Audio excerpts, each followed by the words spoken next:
Graças a Deus, nós estamos recebendo hoje a ilustre visita do Rodrigo e sua esposa Keline, né? Ele vai estar trazendo hoje a palavra para nós e ele tem toda a liberdade. O Rodrigo é um grande homem de 1,72 m. Acertei? Dois agora, você quase acertei, viu? De 1,70 m, um homem de cabelos, de barba, então ele é um grande homem. Né? Rodrigo, eu tive contato com ele na semana passada, na reunião de pastores, e eu convidei ele para estar com a gente, que de pronto ele aceitou, e eu fico muito feliz de você estar aqui essa noite, você, Keline, e você tem toda a liberdade de pregar a palavra de Deus, você tem toda a liberdade de falar o que você está no seu coração. Amém? Sem mais delongas, pode vir à frente. Sem mais delongas, sem mais rapapés, né? Que o Senhor te abençoe grandemente. Sim, pegar para você.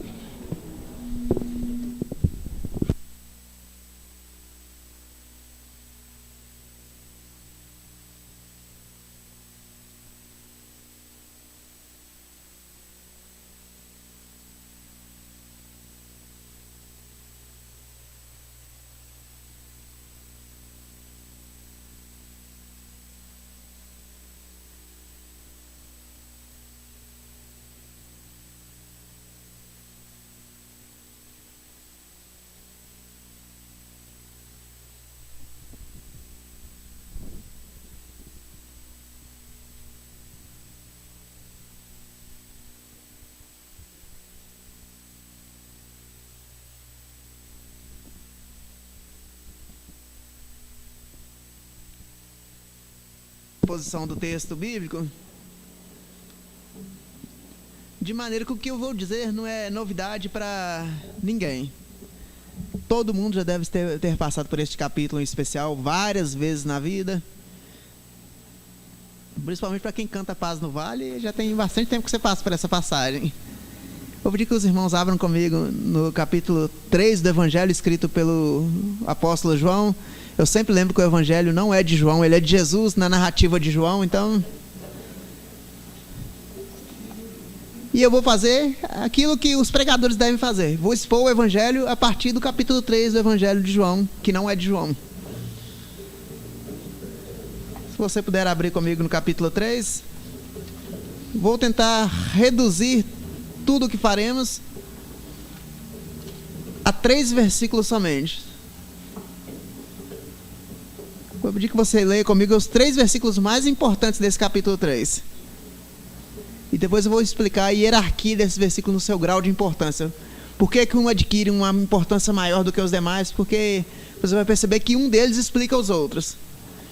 O primeiro deles nós vamos ler o João 3,16, que é aquele versículo mais conhecido que diz que porque Deus amou o mundo de tal maneira que deu o seu Filho unigênito para que todo aquele que nele crê não pereça, mas tem a vida eterna.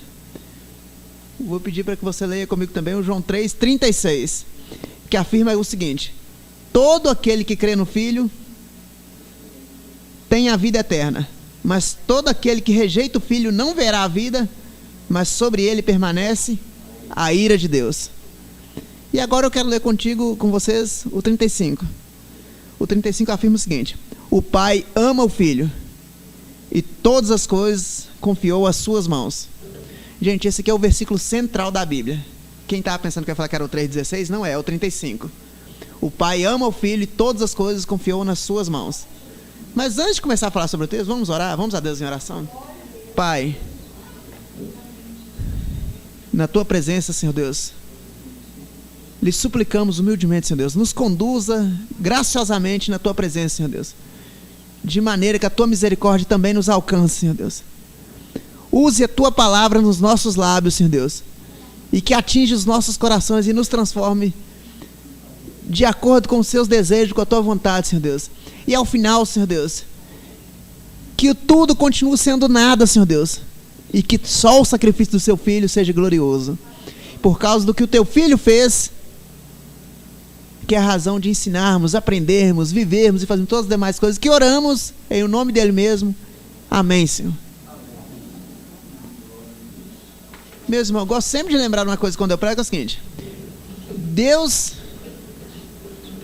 quer que o honremos hoje à noite, nesse momento. Como que o pregador pode honrar a Deus? Sendo fiel à verdade. O pregador é fiel a Deus, ele honra a Deus quando ele anuncia a palavra de Deus com fidelidade. E como que o público que o escuta honra a Deus? Primeiro, se existe um espírito de avidez no coração das pessoas, se as pessoas estão ávidas por conhecer mais do Evangelho, mais das Escrituras, isso é um jeito de honrar a Deus. E o segundo modo é não confiando no pregador. E como que eu não confio no pregador?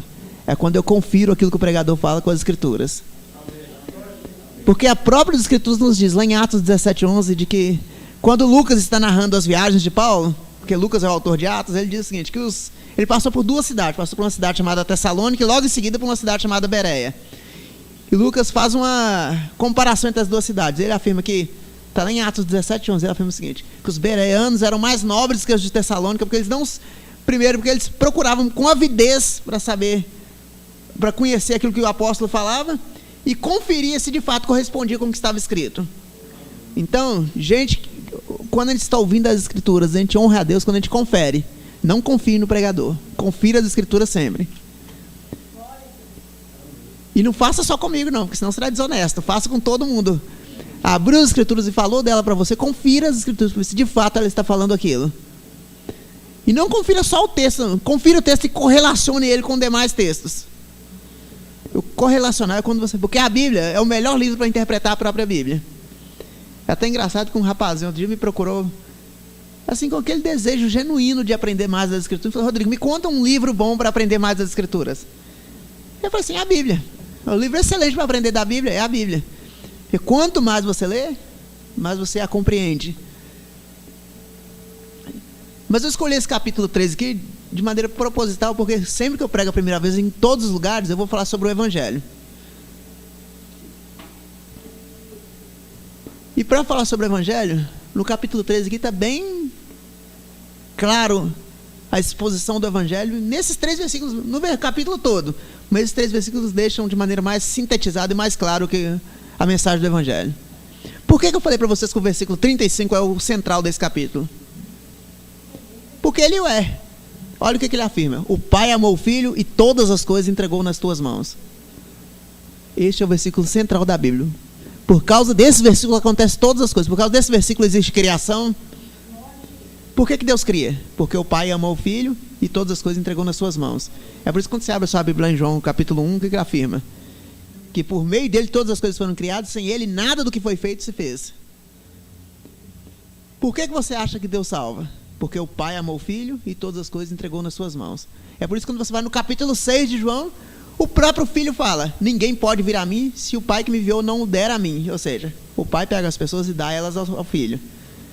Então, o que existe é por causa desse capítulo, do versículo 35. Porque o Pai amou o Filho e todas as coisas entregou nas suas mãos. E por que propositadamente eu escolhi começar por um versículo que está falando só de Deus e não fala da gente? Isso é de propósito, porque a gente está um pouquinho viciado na nossa geração a pensar que o Evangelho é por nossa causa. Mentira, o Evangelho... Deixa eu te deixar bem desanimado nesse início. O Evangelho não é por sua causa. A priori, o Evangelho não é sobre você, não é sobre o seu bem-estar, não é sobre aquela Tucson que você viu passando na rua, aquela beleza. Não é sobre o seu emprego, não é sobre a prosperidade do Brasil. O Evangelho é sobre a relação de amor do Pai com o Filho. Este é o centro e o cerne do Evangelho. O Evangelho é sobre Deus, gente. A própria Bíblia é um livro sobre Deus.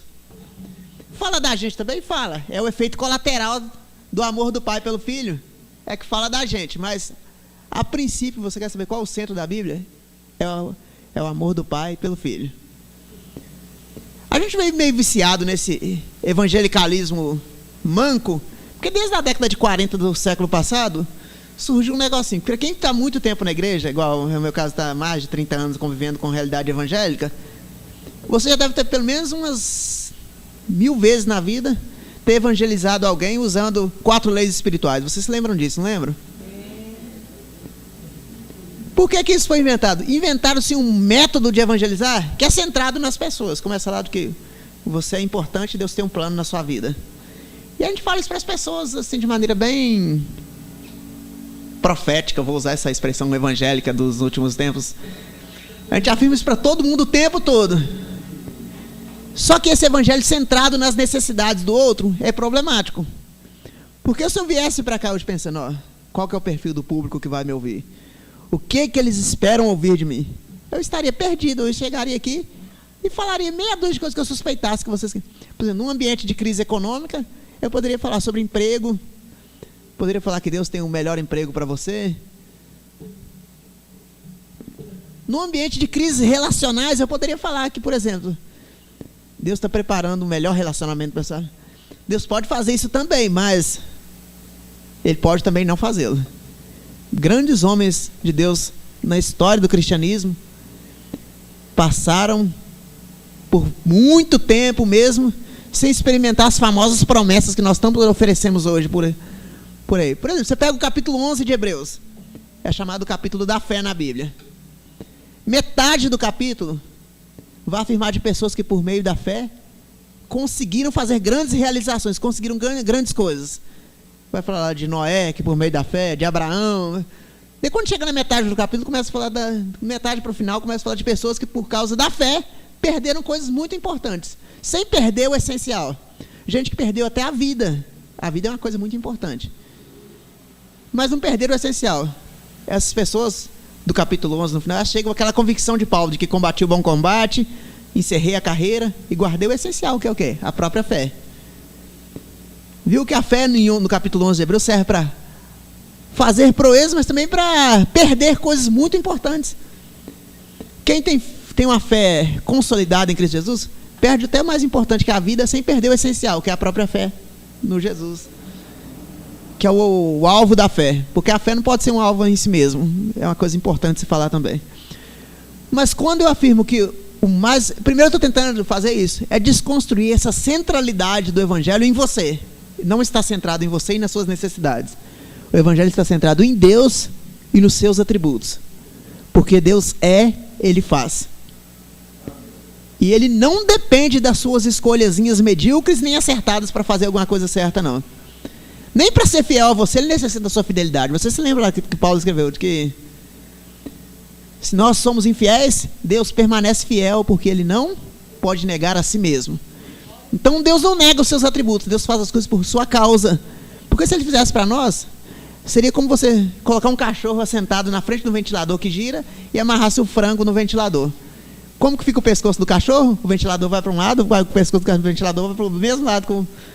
É sempre assim, né? Se Deus fosse fiel a nós, nós somos mutáveis. Imagine, seria um Deus que não é Deus. Mas porque Deus é fiel a Ele mesmo, Ele pode falar que Ele é fiel.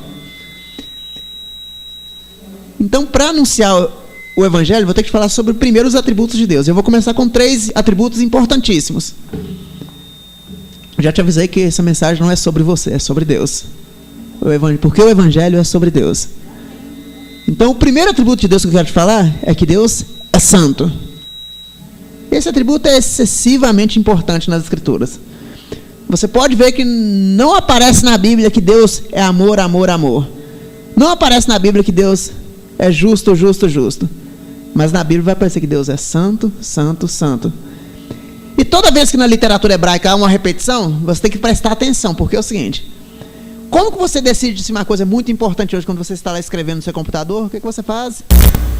Põe em caixa alta ou em negrito? Não é assim que você quer mostrar quando aquela parte do texto é importante? Um hebreu fazia diferente, usava repetição. Então, quando fala que Deus é santo, santo, santo, isso é muito importante. E a palavra santo, originalmente, ela vai significar separado para algo superior. Então é o seguinte: imagina esse Deus que é separado e não se mistura com o que é pecado. Você se lembra da sua realidade? Deus está separado de você. Você é pecador, Deus é santo. Viu? É uma afirmação muito categórica. A única coisa que eu podia afirmar, além dos atributos de Deus, a única coisa certeira que eu posso afirmar sobre você, é que você é pecador. E acontece o seguinte: ainda bem que eu vi amém.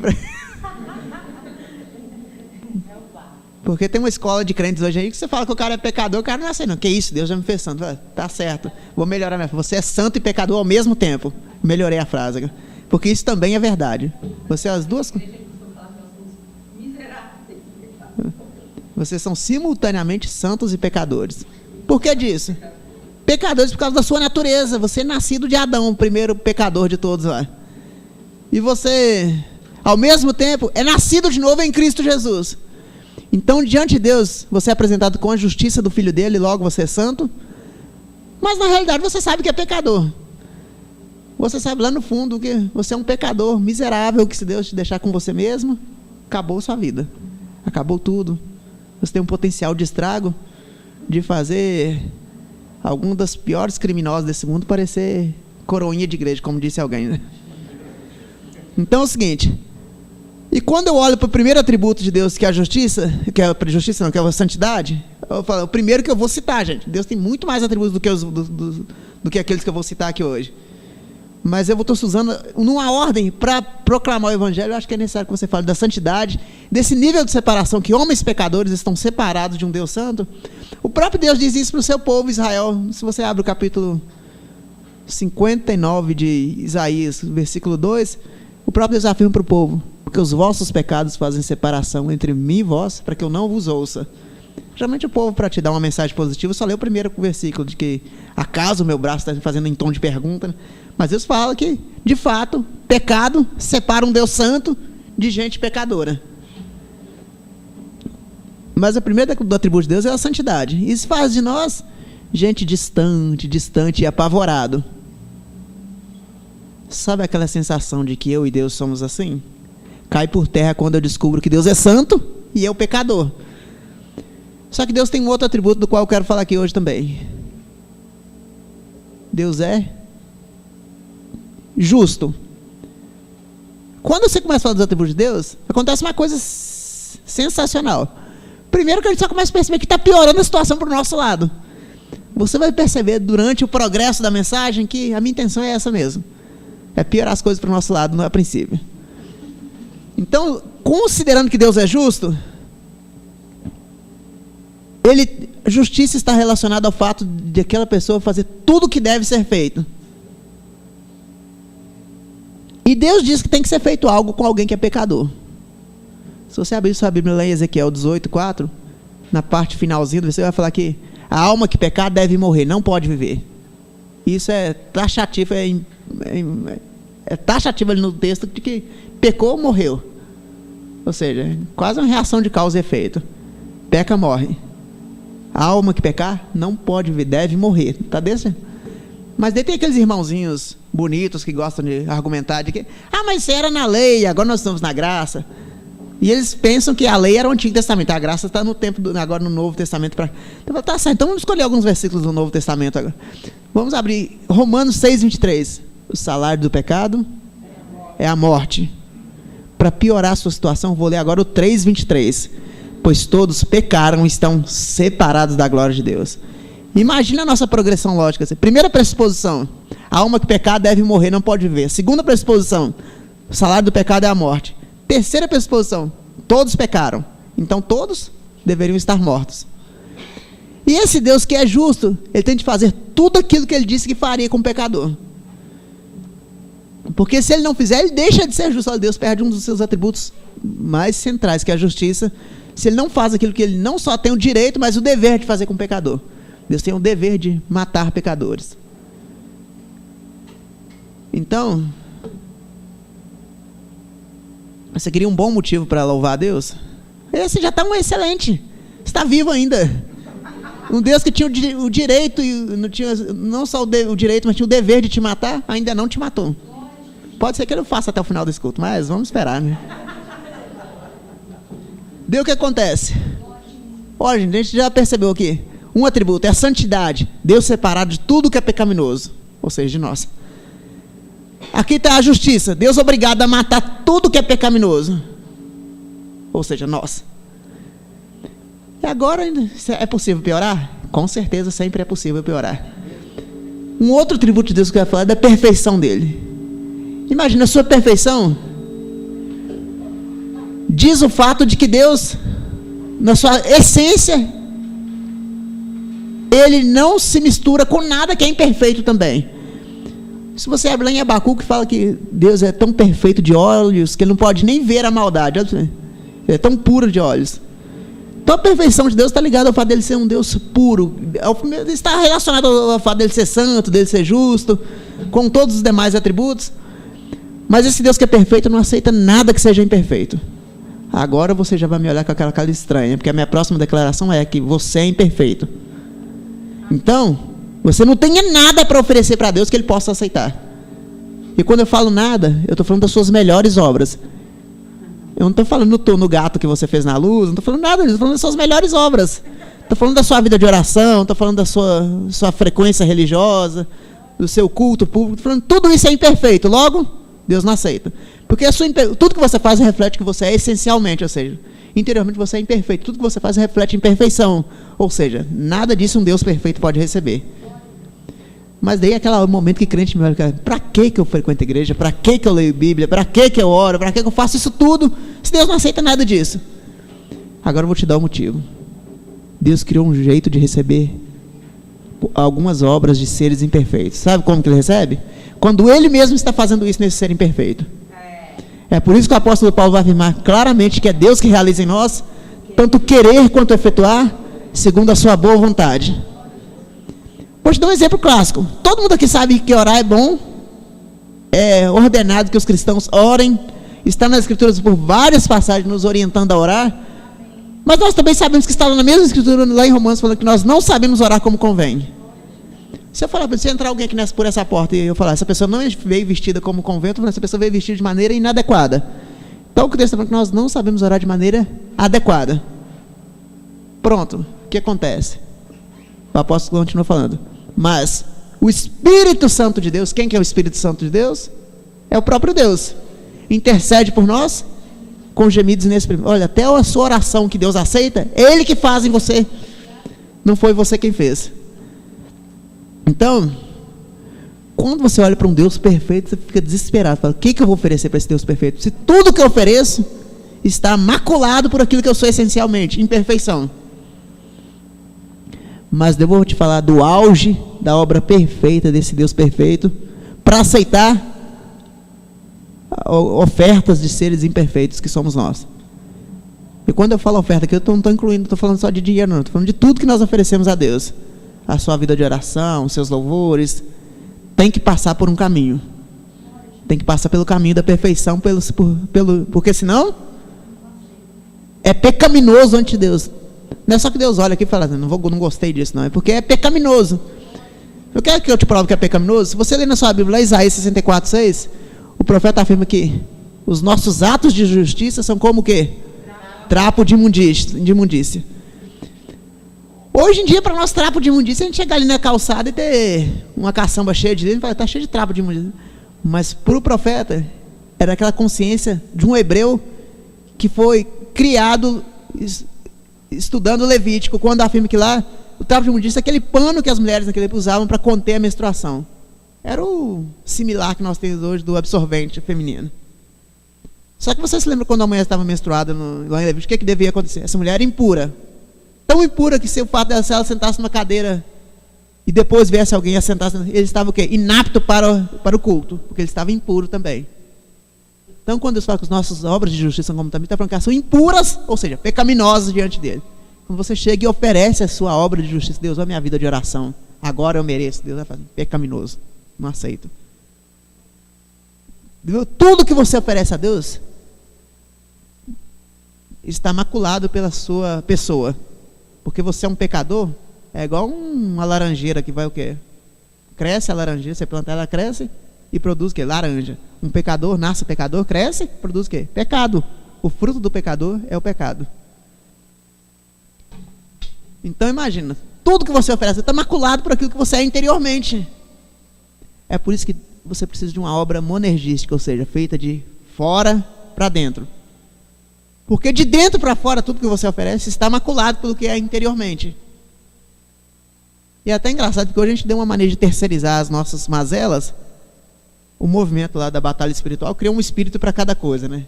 Você tem um grupo de espíritos, tem o espírito do adultério, o espírito da mentira, o espírito de divisão, o espírito de um monte de coisa. Porque daí o cara fala, eu era fiel até anteontem, mas saí na rua, dei de cara com o espírito do adultério, não tem jeito de resistir. O espírito do adultério estava lá, pegou o cara, daí ele terceiriza a culpa, põe do lado de fora. E esquece de Marcos 7,21, que afirma que é do coração do homem que procede todos os maus desígnios, os adultérios, os homicídios, as prostituições, tudo de mal. Não precisaria existir nem meio demônio nesse mundo para você já ser mal, não. Sem demônio, o homem já é caído. Já. Mas Deus hoje resolve, vou eliminar as demonadas, vou botar tudo no... Vou mandar o IML lá para o inferno hoje, recolher todo mundo. Acabava, o sujeito, a humanidade continuaria má, mortas em seus delitos e pecados. Como sempre. Então não precisa, porque a gente tem mania de beatificar o homem, colocar o homem numa posição só criacional, sem queda. Porque eu falo só criacional, quando você vê a perspectiva da cosmovisão cristã, você tem que considerar a criação, a queda, a redenção e a consumação. Tem uma parte evangélica que só vê criação, só vê bondade em tudo. E tem outra parte que só vê queda em tudo também. E aí é o perigo. Porque permeando essas obras tem um negócio chamado redenção. Que é quando Deus perfeito promove a obra perfeita, na qual um grupo de pessoas escondidas, um grupo de pessoas imperfeitas ainda, escondidas nessa obra perfeita, são declarados perfeitos diante de Deus. Eu vi que eu falei que essas pessoas ainda são imperfeitas. Vocês também... Mas elas são declaradas perfeitas por causa da obra daquele que é perfeito. Ou seja, Deus pegou o filho dele e colocou no nosso lado da aliança, e agora tem uma aliança perfeita. Porque imagina que você... Essa ideia da aliança, ela é construída naquela ideia do pacto. Como que um pacto era feito? Eu fazia um pacto contigo. Contigo serve qualquer um de vocês. Se eu quebrasse o pacto, ou seja, a parte do pacto que quebrou o pacto, perdeu os seus direitos no pacto e sobre si mesmo. Por exemplo, se eu quebrasse o pacto, você passaria até a ter o direito sobre a minha vida, ou seja, de me matar ou de me tornar um escravo. Deus fez um pacto com o homem. É o Antigo Testamento, a antiga aliança. Deus nunca quebrou um pacto sequer, porque Ele é perfeito. Mas do lado imperfeito tinha sempre alguém quebrando um pacto. Você percebe isso no Antigo Testamento inteiro. Você está vendo homens lá, Deus chama esses homens, e logo em seguida você vê esses homens fazendo coisas que desonram a Deus. E para Deus é muito sério esse negócio de manter fidelidade ao pacto. Um exemplo clássico disso, quando você olha para a história de Israel, você se lembra quando Deus escolhe Israel, escolhe como um povo peculiar seu, para ser testemunho de quem Deus era entre as nações. E ser testemunho de quem Deus era para Israel, tinha alguns privilégios, aliás, tinha bastante privilégios, mas também era terrível em algumas situações. Por exemplo, você se lembra na história da conquista de Canaã, quando o povo conquistou Canaã, Deus tinha dado uma ordem para exterminar o povo que estava lá, era um povo idólatra, estava debaixo do juízo de Deus. Deus exercitaria juízo sobre aquele povo, usando Israel para isso. Era só chegar, destruir todo mundo e ocupar a terra. Mas teve um povo que já estava lá que deu uma de esperto. Esse povo fingiu de viajante, colocou roupas velhas, chegou e pediu a Israel para fazer aliança com eles, porque eles eram viajantes numa terra distante. Israel caiu na bobeira de quê? Fez aliança. Pronto. Hoje em dia, quando você descobre que foi enganado, o que você faz? Procon, vai lá e reclama. Foi enganado. O cara veio cá, falou que era uma coisa que ele não era, e depois... Agora eu quero ser ressarcido no meu prejuízo. Mas o povo de Israel não podia fazer isso, porque eles davam testemunho de quem Deus era. Deus, quando faz aliança, não quebra. Então, lá na frente, quando a gente vê Israel tentando perseguir esse povo, Deus traz juízo sobre Israel. Por quê? É o mau testemunho de quem Deus é. Israel, que era um povo que foi chamado para ser testemunho de quem Deus era, estava dando testemunho de que Deus quebrava pacto, e Deus não quebra pacto. Então... Mas estou falando isso tudo só para você lembrar que Deus, fazendo um pacto com o homem sempre o lado que quebrou o pacto foi o nosso lado. O lado imperfeito. Lá na cruz, o que aconteceu? Aconteceu o seguinte: Jesus tomou o nosso lado no pacto. Então agora, quando você olha para a aliança, os dois lados dela têm um ser perfeito. Então quando Jesus afirma que este cálice é a nova aliança no meu sangue, Ele está falando que isso é uma aliança, um tipo de aliança inquebrantável. Porque antes ela tinha um ser imperfeito de um lado e um perfeito do outro. Agora dos dois lados dela tem um ser perfeito. De um lado está o Deus Pai e do outro lado está o Deus Filho, nos representando. Então é uma aliança agora que é perfeita. E é por isso que isso fica muito claro e sintetizado em 2 Coríntios capítulo 5, versículo 21, afirma o seguinte: aquele que não conheceu o que é pecado, foi feito pecado no nosso lugar, para que nele nós fôssemos feitos justiça de Deus. Olha que legalzinho isso que aconteceu. Legalzinho não, é maravilhoso, né? Deus garante todos esses atributos que eu citei anteriormente no sacrifício de Cristo na cruz. É por isso que o sacrifício primeiro da Cristo na cruz também é por causa de Deus, não é por sua causa também. Porque Ele te salva, mas consigo mesmo isso. E garantindo que os seus atributos permaneçam intactos também. Porque na cruz, Deus permanece santo. Porque é o seguinte, não é a sua santidade que é levada em conta mais quando Ele se relaciona contigo, é a santidade do Filho dele. Deus permanece justo, porque Ele falou que a alma que pecado deve morrer não pode viver. E na cruz Ele pune o meu e o seu pecado no quê? No Filho dele. Então na cruz tem morte. Ezequiel 18:4 se cumpre, Romanos 6:23 se cumpre, Romanos 3:23 se cumpre, e Deus permanece justo. Na cruz, Deus resguarda a sua perfeição. E na cruz, Deus demonstra um próximo atributo que eu não falei dele, e eu quero terminar falando sobre esse atributo, que é o atributo de Deus, que é o amor. O amor é muito mal interpretado e compreendido no nosso tempo, porque a gente fala sobre o amor como a cultura fala do amor. E aí na cultura o amor é a mesma coisa que a aprovação. Eu sou professor e todas as vezes eu experimento durante várias vezes por ano uma experiência bem interessante, eu passo por ela. Os alunos chegam para você e recebem um reprovado, e Deus coloca a mão no peito, faz aquela cara de São do pau oco e fala: mas professor, você não me ama? Eu tenho que falar: eu te amo, e porque eu te amo eu tenho de te reprovar. Porque a cultura confunde amor com aprovação, não é verdade? Uma pessoa que é aprovada em tudo pensa que está sendo amada, e nem sempre. Aprova um cara andando no beiral do maior prédio aqui de Belo Horizonte. Se você chegar lá e ficar: beleza, cara, você está indo legal, você não está amando esse cara. Mas você pegá-lo, dá uma bela surra nele e colocar ele na cadeia, essa pessoa o amou. Mesmo que ele vai ficar indignado por ter levado uma boa de uma surra, mas essa pessoa o amou. O amor, quando a gente fala do amor de Deus, pensa: isso aí é auto-evidente, é fácil de saber, porque sabe, quando a gente vai falar do amor, tem que falar do amor de Deus nos termos do próprio Deus, não nos termos da cultura. Porque o amor para a cultura é aprovação. Olha como que essa safadeza atinge a mente da cultura de maneira tão maligna. Eu lembro quando eu era lá, eu fui criado numa igreja, meus pais já eram evangélicos, mas eu cresci sem o selo.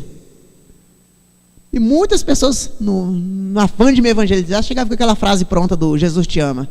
E o que a minha mente pensava? Jesus me aprova, agora eu estou beleza. Se até Jesus me aprova, então posso viver do jeito que eu estou vivendo. Porque o pecador não entende que o amor de Deus envolve sacrifício, envolve negação, envolve um monte de outras, envolve morte.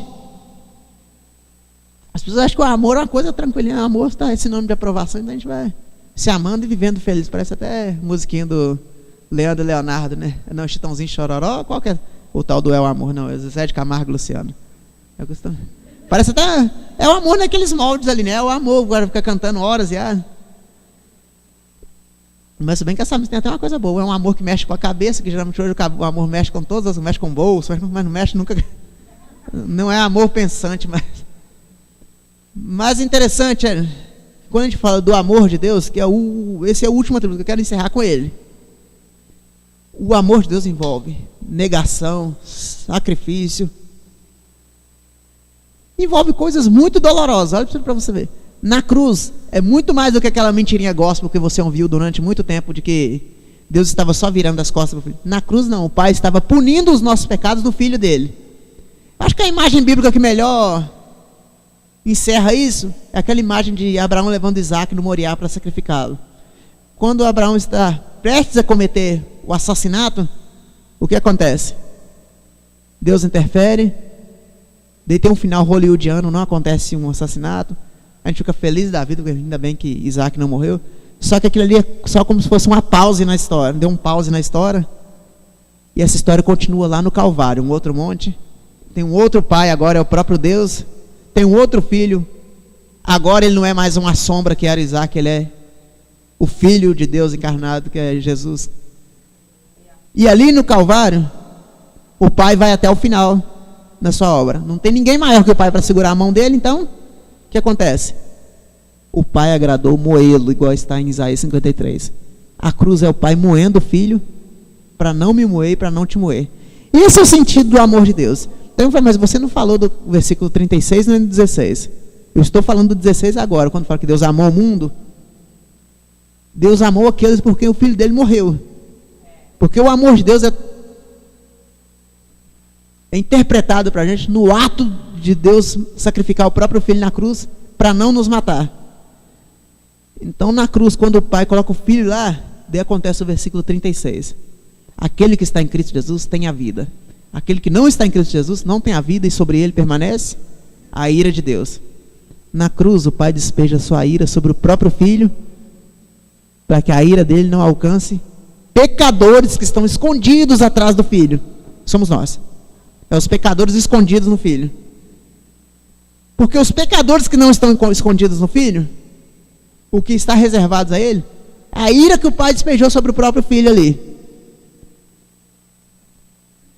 Esse é o sentido do amor de Deus. Porque Deus despeja sua ira, porque ele é justo, ele tem dever de matar pecadores, e ele coloca entre os pecadores e a ira dele, o próprio filho. E ali na cruz a ira dele alcança o filho, e aquele que não conheceu o que é pecado, foi feito pecado no nosso lugar, e lá na cruz ele morre, para que nele nós fôssemos feitos justiça de Deus. Olha que esse versículo tem duas etapas. A primeira etapa, você é inocentado, porque o seu pecado é levado. Só que basta lembrar que nem todo mundo que é inocente é uma pessoa justa. Basta você fazer um teste. Pega uma criancinha de 6 meses, dê 2 brinquedos para ela e coloca uma outra criança junto, peça ela para dividir. Tem ali um ser inocente que não é justo. Porque inocência não presume justiça. Só que se você se apresentar de maneira injusta diante de Deus, continuará não sendo aceito. O que na cruz o filho dele fez, além de levar o seu pecado e te tornar inocente? Ele pegou a justiça que era dele, porque ele sim viveu sem pecar, ele viveu de maneira justa nessa terra. O que ele fez? Aplica a justiça dele a você. Então quando você se apresenta diante do pai dele agora, não é com a sua boa obra mais. Não é com você atravessando a velhinha no sinal ali. Não é com a sua vida de oração. Não é com as suas músicas bonitinhas e antropocêntricas, por sinal. Mas é com a obra perfeita do Filho de Deus. E porque Deus olha para a obra perfeita do seu próprio Filho, ele aceita a gente imperfeita que está escondida nessa obra. E agora eu posso falar um pouquinho de vocês. Porque quando eu chego à compreensão de que Jesus é o mediador de uma nova aliança, e essa nova aliança se dá no sangue dele mesmo, dentro do nosso público, daqueles que nos ouvem, pode chegar, mas o que eu faço agora? Eu falo, gente, eu não pratico aquela modalidade que foi inventada no século passado, do apelo, do levantar a mão, fazer a oração do pecador, mas eu pratico uma modalidade bíblica, que está no mesmo capítulo 5 de Coríntios aí, quando Paulo recomenda àqueles que o ouvem que reconciliem com Deus em Cristo Jesus. Eu tenho que te convocar a isso. Reconcilie com Deus em Cristo Jesus. É o único local de reconciliação com Deus, é lá. Aliás, eu gosto do Evangelho, é muito legal, porque o Evangelho acaba com as geografias sagradas. No Evangelho não tem uma geografia santa, não tem Aparecida do Norte, não tem Templo de Salomão, não tem Jerusalém, não tem Gerizim. No Evangelho tem Jesus. Se lembra da mulher samaritana? Onde devemos adorar? Os samaritanos dizem que é Gerizim. Os judeus dizem que é em Jerusalém. Jesus fala, mas os verdadeiros adoradores adorarão o Pai em espírito e em verdade. Lembrando que em verdade, no capítulo 14, 6 do mesmo Evangelho, o próprio Jesus diz que eu sou o caminho, a verdade e a vida. Jesus está transferindo a adoração do povo de um local geográfico para uma pessoa. Ou seja, os cristãos adoram a Deus em Jesus. Então, nós não temos geografia especial, nós não temos locais, nós temos o quê? uma pessoa especial, é Jesus. E aquilo que é feito em Jesus, e por causa de Jesus, pela mediação do próprio Jesus, e pela incitação positiva do próprio Espírito Santo de Deus, isso é aceito por Deus. Enquanto que aquilo que é feito na autoconfiança, e seja autoconfiança de qualquer, seja confiança de qualquer procedência, seja autoconfiança, que é a confiança em si mesmo, seja confiança no intelecto, seja confiança no pedigree religioso, tipo assim, eu nasci na igreja tal, fui criado na igreja tal, então, seja confiança do parentesco, meus pais são, então eu tô, seja confiança financeira, eu tenho muito, então Deus me aceita, eu tenho pouco, Deus vai me dar um Bolsa Família espiritual.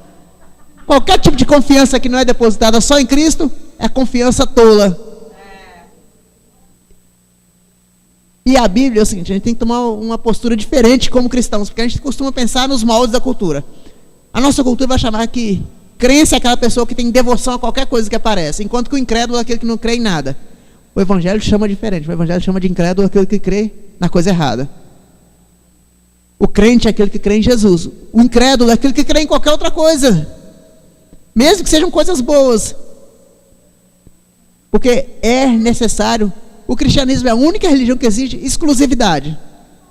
Aliás, o Evangelho de Jesus exige exclusividade.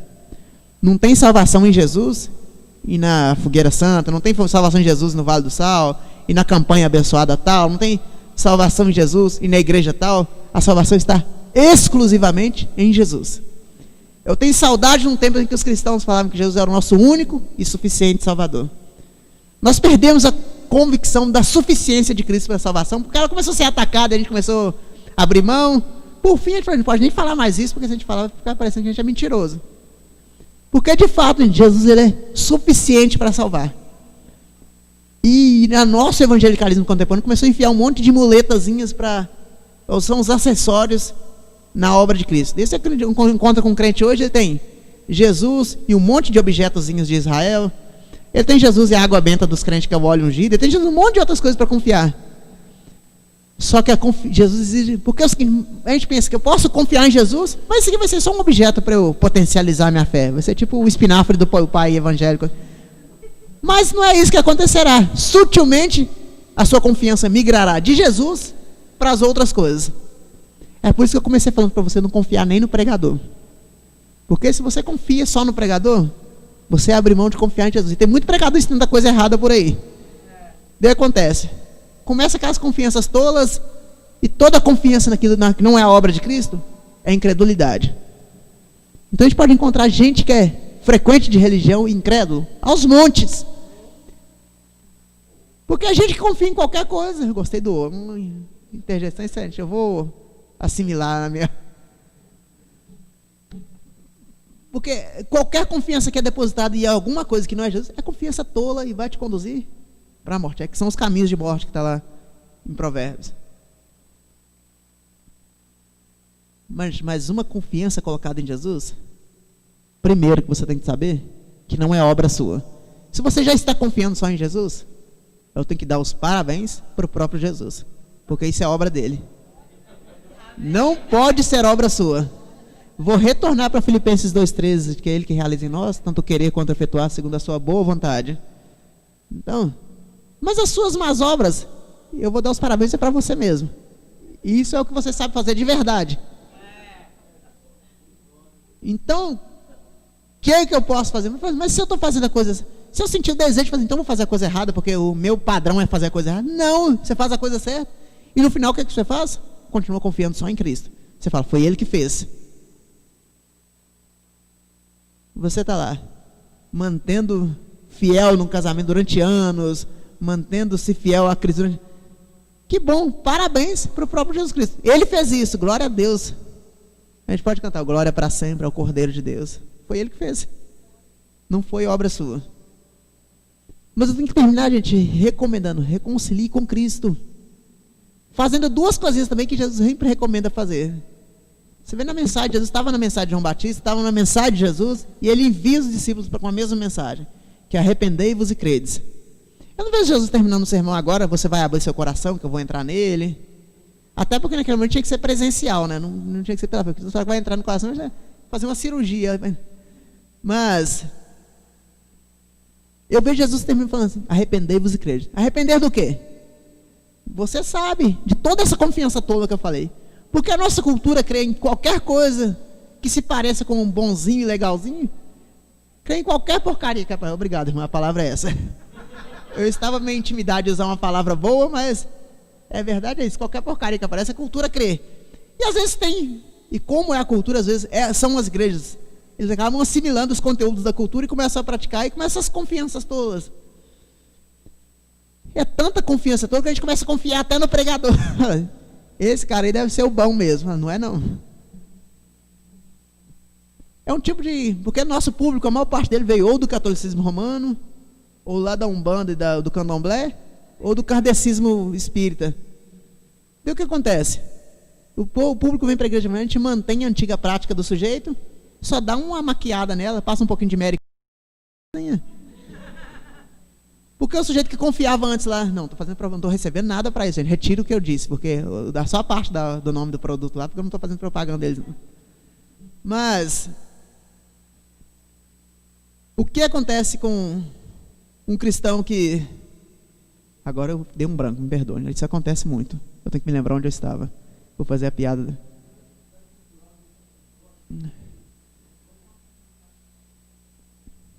É porque cada um está voltando uma parte da mensagem. Agora fiquei mais confuso ainda. Eu vou lembrar, espera. Porque esse exato, eu estava aí na parte do... O que acontece? O cara que veio do catolicismo, o que o cara que veio de lá confiava? Na água benta, nas medalhinhas, nos santos mortos. Então o que a gente dá para ele agora? No lugar da água benta a gente está com o óleo, o famoso ungido, que eu estou para descobrir quem que ungiu esse famoso óleo até hoje. No lugar das medalhinhas a gente dá um monte de quinquilharia de Israel. Você vai em algumas casas de crente, você vê, tem um oratório lá de negócio. Tem talite, menorá, chofá, tudo isso, né? No lugar das medalhinhas é essa quinquilharia de Israel. Para o cara que veio lá da Umbanda, da Quimbanda, que costuma matar os bichinhos lá, e você esvazia semanticamente a definição do sacrifício, que lá é de animais, agora o cara faz sacrifício financeiro. Daí você dá um sacrifício, dá uma facada no bolso dele. Não é mais num bichinho, coitado. Eu não sou a favor de matar os bichinhos também, em nenhum ambiente de cultura, mas também não sou a favor de matar o meu bolso. Estou precisando muito, não pode ficar. Mas o que acontece? Essa confiança é incentivada nas pessoas de modo que elas não trocam as práticas religiosas. Elas vêm e permanecem a mesma. É por isso que eu tenho a experiência de alguns lugares que eu vou pregar. Eu sempre experimento. A pessoa falou, eu pregando muito tempo em igrejas evangélicas, mas eu não escutei isso. Por que eu não escutei? Porque eles estavam te ensinando a permanecer na sua crença antiga. Eles estavam investindo na sua crença antiga. Porque é mais fácil você manter o cara que estava acostumado com... Aliás, eu não falei dos santos mortos lá do catolicismo. Dentro da igreja você tem o pastor fulano de tal, que é especialista em libertação, especialista nisso, especialista... Se você quer um especialista em relacionamento, antigamente os meninos recorriam a afogar o Santo Antônio no balde. Agora eles recorrem ao escolher esperar. Eu preferia afogar o Santo Antônio, era mais legalzinho. Ou então, vou citar nome, porque eu não tenho nenhum problema. Então, o ministério da Sara Shiva. Porque é o ministério da pessoa que fala de relacionamento sem se relacionar. Só o evangélico vai fazer para seguir gente que... A pessoa só fala de relacionamento e não se relaciona. Uma solteirona de quase 50 anos não se relaciona com ninguém e dá conselho de casamento para as nossas filhas e filhos. É muito legal esse negócio, mas é o Santo Antônio dos evangélicos. Ele só migra a confiança dele de um santo morto para um pseudo santo vivo. A única coisa melhor em relação com ele é que está vivo ainda. Mas a gente chega até a desconfiar se ainda é santo mesmo. Pelo menos lá no catolicismo você tem a garantia que o Paulo era um santo de Deus, tem o São Paulo, o São Pedro, né? Mas não estou incitando vocês a retornar ao catolicismo. Retornem a Cristo. Então, para encerrar mesmo, eu te convidar isso, o arrependimento e a fé. Arrepender de todas essas obras de confiança tola. E fé no quê? Na obra perfeita do Cristo na cruz. Porque alguém que se apresenta diante de Deus com essa obra perfeita é alguém aceito. Porque viu que o grande problema para o pecador, durante o tempo que eu falei aqui, não é o diabo, não é o mundo. O grande problema para o pecador é que Deus existe. Para o pecador seria legal o pensamento ateísta de um mundo sem Deus. Porque um mundo sem Deus resolve o problema de todos os pecadores. Por quê? Ele está entregue a gente mesmo e resolve como der por aqui. Vira a lei da selva. Mas em Cristo, Aliás, uma coisa, você não pode descansar, porque Deus existe. E Ele é um problemão para os pecadores. Só que Deus resolve esse problema para alguns pecadores, não são todos. Porque Deus não irá salvar todos os pecadores. E haverá, se você ler sua Bíblia com seriedade, perceberá que haverá pecadores sofrendo eternamente no inferno. Mas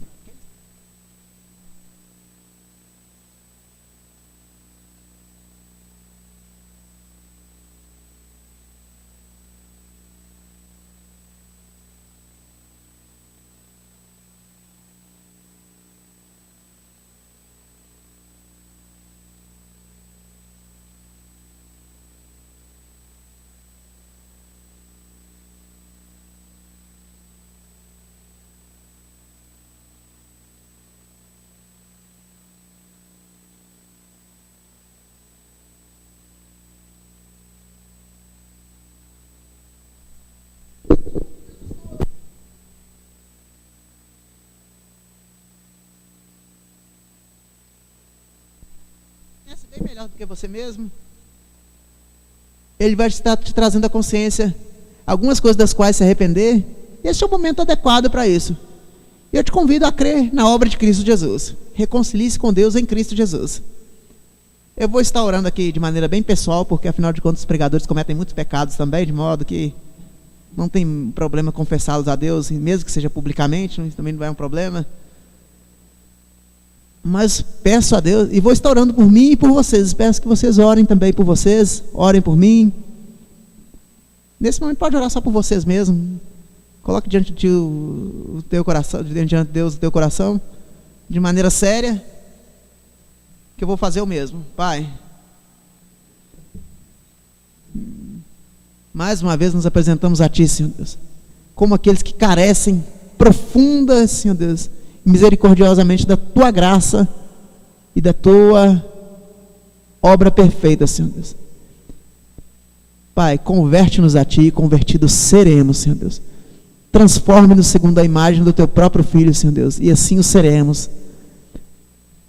Pai, e faça tudo isso para que o Senhor mesmo seja glorioso, para que o Teu nome seja glorificado, e para que o sacrifício do Teu Filho seja colocado tido em alta conta, e como alvo central da nossa fé, da nossa devoção, da nossa caminhada, Senhor Deus. Eu lhe peço para essa igreja aqui reunida, Senhor Deus, por esse povo, Senhor Deus, faça-os crescer numericamente, Senhor Deus, mas muito mais do que isso, Senhor Deus, faça-os crescer contigo, Senhor Deus, porque eu sei que a obra que o Senhor tem para fazer neles é bem maior do que o que você tem para fazer através deles, Senhor Deus. Então, Senhor Deus, faça-os perceber que o Senhor está fazendo uma obra em meio ao sofrimento, em meio às dificuldades cotidianas da vida, Senhor Deus, e faça-os perceber no meio dessas dificuldades a glória que há em Cristo Jesus, Pai. Pai, que o centro e o alvo de tudo isso seja Cristo e seja o que Ele fez, Senhor Deus, e por causa dEle, e somente por causa dEle, seja todas as coisas, Senhor. E a partir disso, clamamos a Ti, em o nome dEle mesmo. Amém, Senhor. Meus irmãos, foi um prazer estar com vocês. Eu não sei se eu passei do horário já, mas já acabou, então, mesmo quando a gente não passa do horário, a gente termina. Obrigado pelo convite, pastor Newton.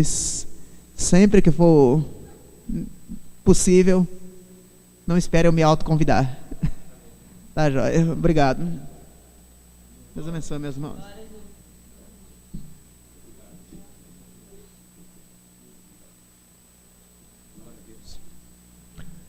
Glória a Deus. A gente fala, a gente conversando ali atrás da igreja, a gente sempre tem um assunto, assim, um comentário, Rodrigo, que a gente fala, às vezes a pessoa fala, não, foi muito boa a sua pregação. A gente fala, não, foi boa porque foi Bíblia. Se não for Bíblia, não foi bom. Foi muito boa porque foi bíblica. E eu te agradeço muito por essa palavra Bíblia, essa palavra bíblica, essa palavra de Deus. Nós agradecemos a sua presença, da sua esposa. Nós ficamos muito felizes, né, de ter você aqui. E eu espero trazer você aqui mais vezes, né? Em outubro, onde falaremos dos 5 solas, vamos um dia você trazer também para você falar dos 5 solas também.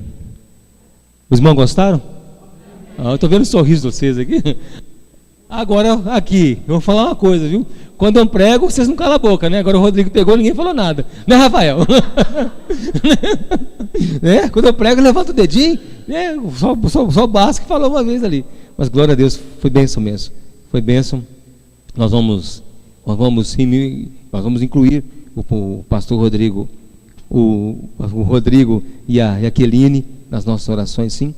Vamos incluir um dos projetos que ele tem, os projetos que Deus tem através dele, operando nele o querer efetuar. E eu estou assim, muito, Rodrigo, na verdade eu estou muito emocionado. Para quem me conhece, eu costumo ser mais fluente para falar. Estou muito emocionado de receber você aqui essa noite. Fiquei muito feliz. A semana passada, quando nós tivemos aquela reunião, e enquanto você falava, é muito bom a gente ouvir pessoas que pensam exatamente, têm a mesma fé, têm a mesma fé. Isso eu não falo não como mérito de ninguém, mérito nenhum, mas eu dou glória a Deus, que a gente sempre vai trombando com pessoas, Deus vai colocando pessoas no caminho da gente, que a gente fala, nosso Deus, ainda vale a pena continuar insistindo, porque hoje em dia você ter uma igreja bíblica é como dar murro em ponta de faca, literalmente, como dar murro em ponta de faca. A gente faz isso apesar de nós mesmos, apesar das nossas idiosincrasias, das nossas incoerências, a gente luta. E hoje, como você falou uma coisa, se nós somos salvos, se nós cremos em Jesus Cristo, parabéns para Jesus. Agora, se nós não cremos em Jesus, parabéns para nós mesmos, né? Parabéns para nós, é isso mesmo. Glória a Deus. Nós vamos celebrar a ceia do Senhor essa noite. A irmã Beth e o irmão, sempre esqueço, Edmilson, eu sempre me chamo Wanderson. Irmã Beth e irmão Edmilson, pode ir tomando. Ali eu pedi o Valdinei para auxiliar eles com os microfones, né? Eu vou olhar se eu mexi com o microfone ali. Acho que mexi sim.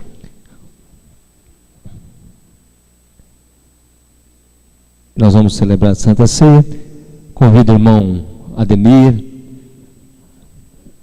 a irmã Cida. Convido também. Oi? Não. Irmão Ademir, irmã Cida, o Barros e a Matilde.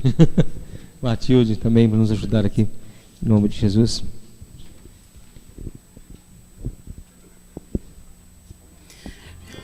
Eu quero dar uma boa noite à igreja, a paz do Senhor Jesus, e dizer a vocês que é com grande alegria que nós estamos aqui, compartilhando, né, juntamente com os irmãos, a alegria de adorar o nosso Deus. E depois de uma palavra tão abençoada, devemos, com certeza, né, nos prostrar aos pés do Senhor e adorar o teu santo nome, porque Ele é digno de toda honra e toda glória. Amém. Aleluias. Pai, eu quero te amar, tocar o teu coração e me derramar aos teus pés. Mais perto eu quero estar, Senhor, e te adorar com tudo que eu sou e te render glória, aleluia, aleluia, aleluia, aleluia, aleluia.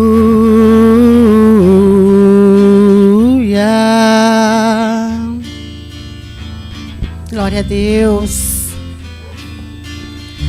Quando lutas vierem me derrubar, firmado em ti eu estarei, pois tu és o meu refúgio, ó Deus. E não importa onde estiver, no vale ou no monte, adorarei, tu és santo, exaltado, Aleluia, aleluia, aleluia, aleluia, aleluia.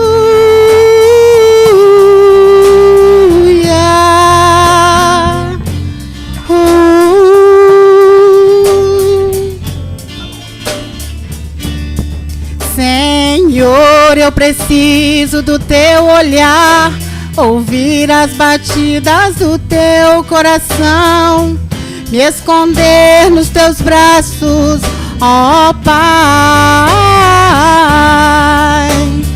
Toda minha alma desejo a ti, e junto com os anjos cantarei, tu és santo, exaltado, aleluia,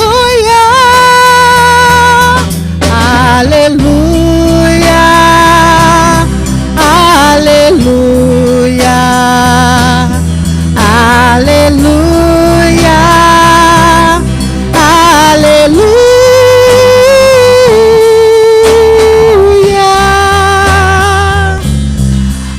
aleluia.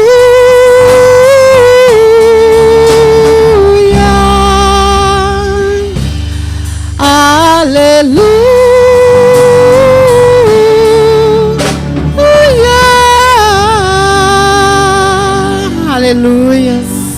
Glória a Deus. Amém, Jesus. Aleluia, Senhor. Graças a Deus. Lembrando o ambiente em que estavam celebrando a ceia, estavam conversando, talvez, eu sempre falo isso, estavam conversando sobre os acontecimentos que precederam aquele dia. Havia um ambiente de intimidade, afinal eram todos amigos, todos se conheciam, e devia ter muitas conversas paralelas, enquanto Jesus, ele assentado, e enquanto comiam, Jesus tomou o pão, abençoando-o, partiu, deu aos discípulos e disse: tomai e comei, isso é meu corpo.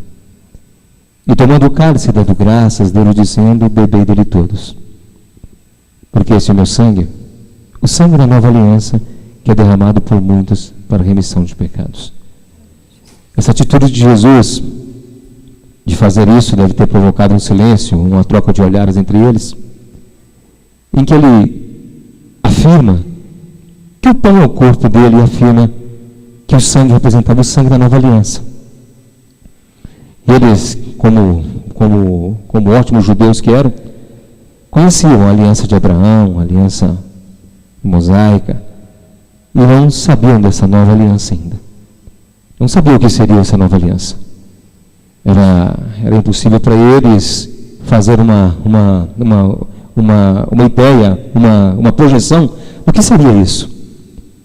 Eles tomam aquele pão, como aquele cálice, comem e bebem, não sabendo, na verdade, o tamanho dessa aliança e a duração dessa aliança. E nós sabemos que ela é eterna, foi uma aliança eterna. Uma aliança que perdura os dias de hoje e perdura para a eternidade. Os homens que estavam ali não eram homens especiais, nenhum deles tinha superpoderes, nenhum deles era perfeito. Todos carregavam em si as imperfeições, carregavam dentro deles a falta de conversão, carregavam dentro deles a falta de fé, na verdade, até a incredulidade, como Tomé. Carregavam dentre eles a disputa de um querer ser maior do que o outro, carregavam as dúvidas, carregavam os medos, e Jesus manda todos comerem o pão. Não todos foram beber do cálice. Assim como nós essa noite, nós carregamos isso tudo a nós. Carregamos nossas dúvidas, carregamos nossos temores, carregamos o nosso desejo de crescer, de sermos melhores. Carregamos muitas vezes a nossa incredulidade diante das vicissitudes, dos problemas da vida, em que nós nos desesperamos de olhar para a vida e não ver solução própria, não enxergar uma solução. Carregamos em nós essa incredulidade. E é nesse clima que foi feita aquela ceia. O mesmo clima do homem, porque o homem não mudou. O mesmo clima que nós carregamos em nós. Então eu convido você para cear também, como Jesus convidou. Não fazendo aquela clássica, uma clássica separação que se fala que se você não for batizado, você não pode participar da ceia. Se você não for dizimista fiel, não pode participar da ceia. Não, se você está nesse recinto, você recebe o convite para participar conosco da ceia. A ceia não é da igreja, a ceia não é minha, a ceia é do Senhor. Não estamos barateando a graça. Não estamos barateando Cristo. Estamos mostrando para você como Cristo te chama. Como Cristo te chama para junto dele, a cear, a sentar com ele. Os irmãos vão estar distribuindo pão, distribuindo cálice. Você pega na sua mão e nós vamos comer juntos. Você a falar, pastor, mas eu não sou mais desse ministério, eu não pertenço a esse ministério. Não, nós pertencemos ao corpo de Cristo. Paulo escreve a recomendação: examine-se o homem a si mesmo. Então quem sou eu para falar com você que você não pode tomar a ceia? Quem sou eu para falar que você não está apto? Porque na verdade aqui não tem ninguém apto a tomar a ceia. Ninguém está apto a sentar na mesa do Senhor por nossas obras. Somos aptos pela grande obra da cruz que Ele fez por nós. Então você é nosso convidado. Em nome de Jesus Cristo, Senhor Jesus, sabemos que não há poderes especiais nesse pão, nem nesse vinho. Sabemos que ele vai continuar sendo suco da videira e continuar sendo pão. Mas como memorial, ó Pai, celebrando a tua morte, até que o Senhor venha, nós celebramos a ceia. Não há, Deus amado, nenhum poder especial, nada de especial que emana desses elementos. Mas emana de Ti a graça, Senhor. E é debaixo desse nome, do nome de Jesus, que nos reunimos aqui. Nós fazemos isso no nome de Jesus Cristo. Em Ti, sim, há todo poder, toda graça, todo amor, há em Ti, Senhor Jesus Cristo. Senhor, nos abençoa, Pai amado. Nós, ó Pai, agradecemos pelo pão, agradecemos pelo cálice, Deus amado. Agradecemos porque nós temos, ó Pai, ânimo para comer, temos o que comer, temos, ó Pai amado, não só esta ceia, mas as ceias que fazemos daqui para frente. Muito obrigado que fizemos para trás. Obrigado porque tivemos fome para comer, tivemos o que comer, ó Pai. Tivemos o meio, ó Pai amado, de fazer a digestão. O Senhor nos sustentou até aqui, ó Pai. Nós, ó Pai, celebramos essa ceia, apontando para o futuro, em que sentaremos com o Senhor na grande mesa eterna. Apontamos para o passado, celebrando a Tua morte na cruz do Calvário, que proporciona tudo isso. Muito obrigado, Senhor Jesus Cristo. Muito obrigado. Nós celebramos mais uma vez a Tua morte, no Teu nome. Amém. Pega esse pão, pega esse cálice, e vamos esperar uns pelos outros, vamos comer juntos, em nome de Jesus.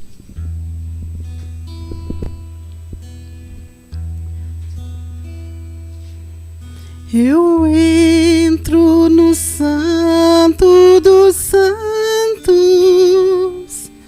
por Teu sangue posso entrar.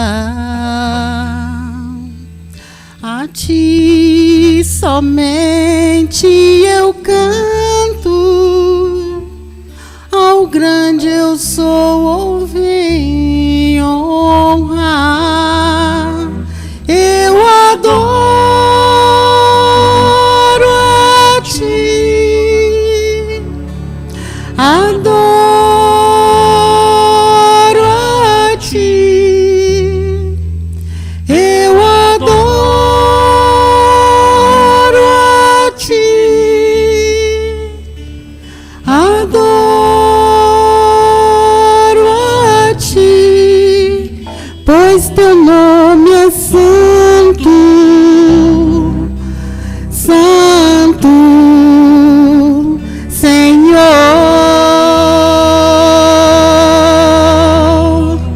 pois Teu nome é santo, Santo, Senhor.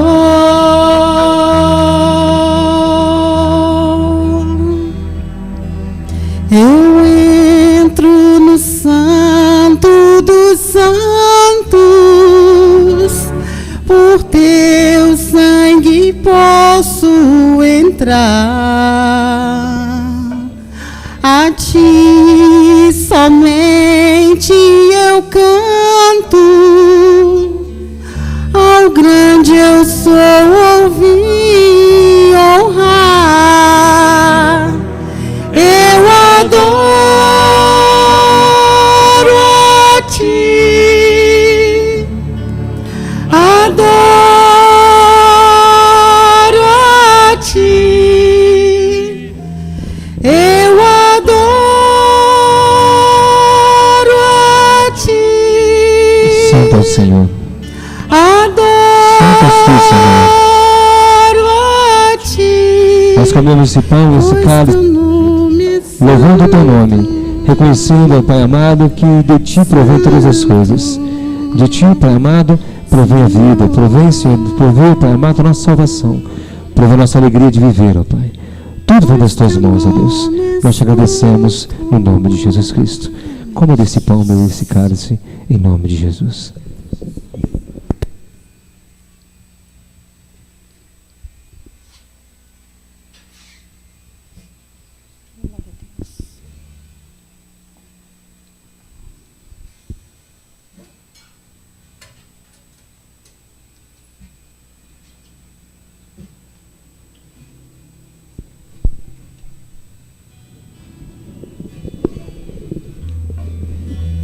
Pois teu nome é santo, Santo, Senhor.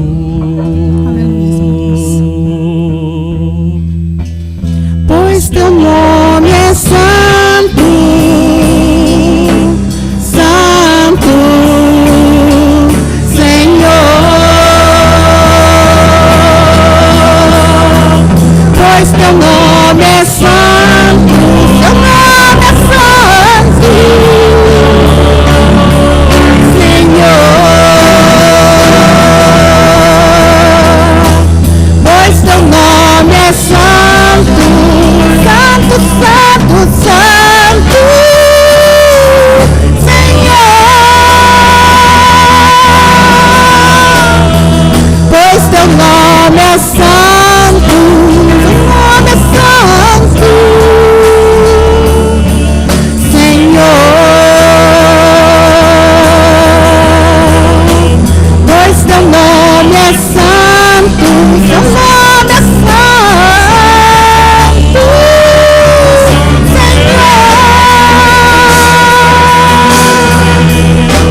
Pois teu nome é santo, santo, Senhor. Vem com o peso da tua glória e me cobre. Flua o rio de vida aqui, que a verdade do teu reino reine em mim, que a verdade do teu reino reine em nós,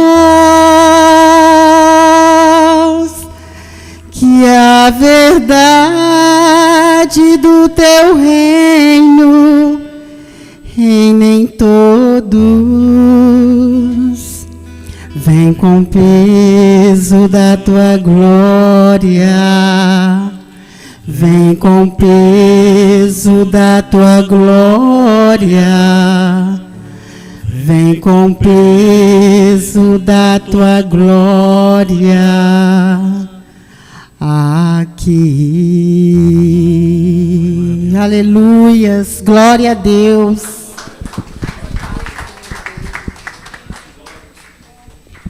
Obrigada pela oportunidade, pastor. Obrigado. Pode se sentar, irmãos. Glória a Deus.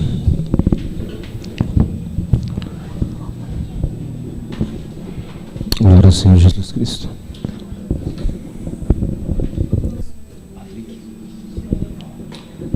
Patrick. Glória a Deus. Irmãos, estamos encerrando já. Como todo dia de ceia, nós atrasamos um pouquinho mesmo. Você que vai trazer a sua oferta à frente, você tem a liberdade de sair do seu lugar e vir à frente. Depois nós vamos estar orando. Em nome de Jesus Cristo, você tem a oportunidade de vir. Graças a Deus. Enquanto você traz para dar não para ganhar tempo, eu vou estar orando e você pode vir à frente. Manda ele quer cantar um hino enquanto traz a oferta? Enquanto ele manda canta um hino, você pode vir à frente. Em nome de Jesus.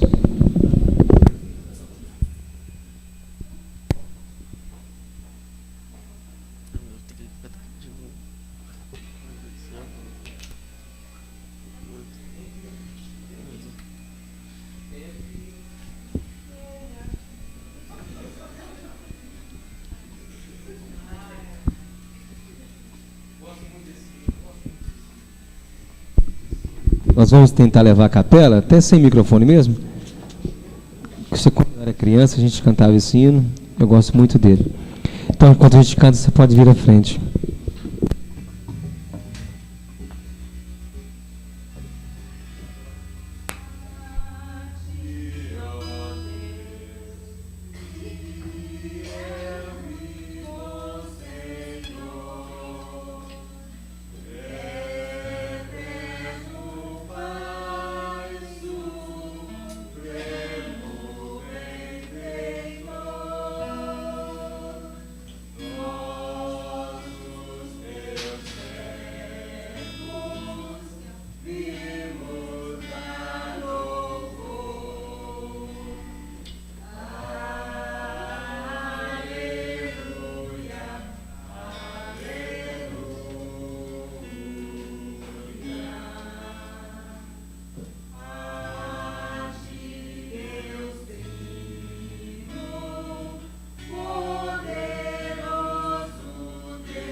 Está acabando aqui já?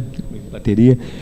Senhor Jesus Cristo, não é como forma de troca ou barganha, Deus. Nós trazemos nossas ofertas à frente, Senhor. Não é reconhecimento do Deus amado, reconhecimento do Senhor, que o Senhor nos dá ânimo para trabalhar, nos dá força para trabalhar, Deus nos anima a acordar de manhã, Deus amado, nos anima, Senhor bendito, de sol a sol, Pai amado, estamos, Deus amado, executando, Pai amado, o nosso serviço aqui na terra, Deus. Sabemos, ó Deus Santo, que se sabemos, se temos inteligência, se temos força, se temos ânimo, vem do Senhor, ó Pai. No nosso meio, ó Deus, há irmãos que precisam de emprego, Pai amado, há irmãos que procuram colocação, há irmãos que precisam de pedidos, há irmãos, Deus amado, que precisam vender, há irmãos que precisam de reconhecimento dos chefes, há irmãos que precisam de promoção. Sabemos que está tudo em tuas mãos, ó Pai. Não é como troca nem barganha, Deus amado, mas, ó Deus amado, nem como petição, é reconhecimento que de tudo está nas tuas mãos e que o Senhor executa todas as coisas. Nós te agradecemos no nome santo de Jesus Cristo. Amém. Graças a Deus. Amém? Queria agradecer mais uma vez o Rodrigo, a Keline, de estar aqui conosco essa noite, irmã Beth, irmão Devanderson, não, Edmilson, irmão Edmilson está aqui, agradeço a vocês, e a Eliana está aqui também, vocês são bem-vindos, e queria convidar vocês, a quarta-feira nós estamos aqui estudando a Palavra de Deus, estamos estudando o livro de Coríntios. Nossa, quiser participar com a gente, estamos aqui na quarta-feira, e no domingo que vem estaremos recebendo o pastor Romilson, também vai estar com a gente aqui, né, primo da, seu primo, né? Primo do irmão de Milson, o pastor Romilson vai estar com a gente aqui, pregando a palavra de Deus, e te convido a estar intercedendo pelo irmão Rodrigo, pelos projetos dele, que ele está fazendo, que o Senhor conceda sabedoria, conceda graça sobre ele, sobre a Keline, em nome de Jesus. Te convido então a ficar de pé e nós vamos encerrar em nome de Jesus. Senhor Deus, como nós cantamos, que o Senhor Deus Trino, o Deus poderoso, que está presente nos nossos dias. Deus, nós saímos daqui para o nosso culto lá fora, para o nosso culto diário lá fora, e que seremos confrontados conosco mesmos, seremos confrontados com o mundo real, seremos confrontados com o pecado que habita lá fora e habita em nós.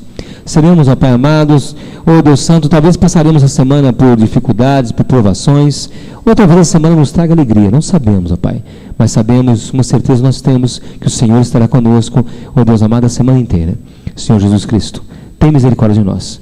Tem misericórdia, Deus amado, porque lá fora somos expostos a todo tipo de problemas, a todo tipo, Deus amado, de situações. Segura nossa mão, ó Pai. Nós saímos desse lugar de reunião, saímos desse lugar alimentados, ó Pai amado. Que a Tua palavra nos dê sossego. Não nos dê sossego, não nos dê, ó Deus amado, paz enquanto ela não completar a obra da nossa vida. Não completar, ó Deus amado, o propósito em que ela foi lançada. Senhor, abençoa-nos, ó Pai amado, guarda a nossa vida, guarda a vida de cada um, ó Pai, não só dos irmãos que estamos aqui, mas pelos irmãos que nos acompanham pela internet, ó Pai. Deus, tudo, Deus amado, que foi falado, que também entre no coração deles, ó Pai, e produza frutos de arrependimento. Pedimos e te agradecemos no nome santo de Jesus Cristo.